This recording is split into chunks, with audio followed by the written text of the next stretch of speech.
নাই মই আচলতে প্ৰিমিয়াৰ মানে মাতিছিলে কিন্তু মোৰ শ্বুটিং চলি আছিলে আচলতে গতিকে যাব পৰা নাছিলোঁ এতিয়া আজি এটাকে গাড়ীতে বহি বহি আহি পেলাই তাকে টিকেট কৰি আছোঁ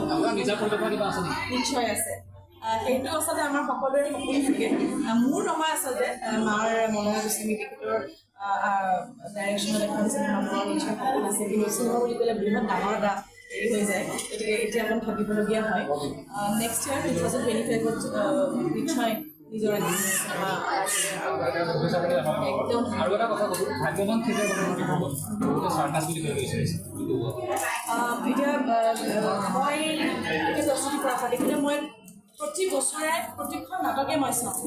গতিকে মোৰ এগৰাকী ভাল লগা অভিনেত্ৰী যদিও নাটক মই সদায় চাওঁ তাৰ মৃদুল্লাহনৰ নাটক চাবলৈ যাওঁ গতিকে তেওঁলোকৰ অভিনয় মানে চাই আমি আগবাঢ়ি আহিছোঁ নহয় গতিকে হয় কেতিয়াবা কিছুমান সময়ত এতিয়া আবাহন বা কমিলৰ আগৰ যিটো এটা গৰিমা আছিলে কিছু ক্ষেত্ৰত মই আচলতে থিয়েটাৰৰ লগত জড়িত নহয় মই থিয়েটাৰলৈ আজিলৈকে যোৱা নাই এই মানে যোৱাৰ সৌভাগ্য নহ'ল আচলতে মোৰ থিয়েটাৰলৈ মোৰ যোৱাৰ ইচ্ছা আছিলে কিন্তু কিবা কিবি কাৰণত মোৰ যোৱা নহ'ল কিন্তু অকণমান হয় যে যিসকল বিগত মানে যিসকল ডাঙৰ মানুহে কৈ আহিছে এই কথাখিনি সেইখিনি আমি একো গুৰুত্ব দিব লাগিব নিদিয়া নহয় আৰু আগৰ গোটেই নাটকৰ শৈলীটোৱে বেলেগ আছিলে আচলতে শইকীয়া ছাৰহঁতৰে হওক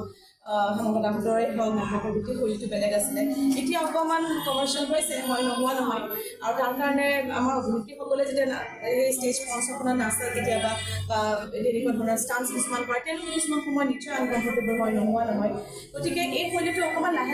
ধৰাটো অকণমান চেঞ্জ কৰাটো মই ভাবোঁ অকণমান দৰকাৰ তেতিয়া কাৰণ ৰাইজক আমি যিটো আমোদ দিওঁ তেওঁলোকে সেইটোৱে লয় গতিকে অকণমান মই ভাবোঁ এই বেছি কমাৰ্চিয়েল যিটো এটা এছপেক্ট আহি গৈছে সেইটো অকণমান কমাই দিয়াটো